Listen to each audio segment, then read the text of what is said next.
आज का बड़ा खुलासा, पवन सिंह और खेसारी लाल में कौन है बड़ा। पर राज करने वाले सुपरस्टार पवन सिंह और खेसारी लाल के बारे में बड़ा खुलासा, कौन है बड़ा, खेसारी लाल या पवन सिंह। तो आइए उन्हीं के बारे में आज बात करते हैं। तो पावर स्टार पवन सिंह, जो कि उनका आवाज़ सुनकर माहौल गर्म हो जाता है, और दूसरी तरफ दमदार एंट्री और लगातार एल्बम के थ्रू खेसारी लाल के फैन फॉलोइंग बहुत आगे बढ़ चुके हैं, और सुपर हिट गानों के मामले में भी।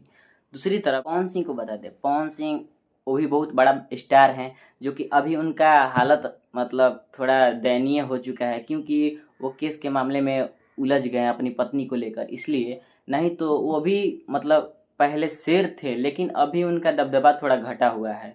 लेकिन लगातार खेसारी लाल का गाना हिट हो रहा है, उस पर इस वीडियो को बनाना पड़ा। लेकिन आपका इस पर क्या राय है? अभी भोजपुरी में सबसे बड़का कौन स्टार है, खेसारी लाल यादव या पवन सिंह? आप लोग ज़रूर कमेंट करके बताइएगा, और ऐसे ही वीडियो अब तक हम पहुंचाते रहेंगे। हमारे चैनल से बने रहिएगा। चैनल पर न्यू है तो चैनल को ज़रूर सब्सक्राइब कीजिए।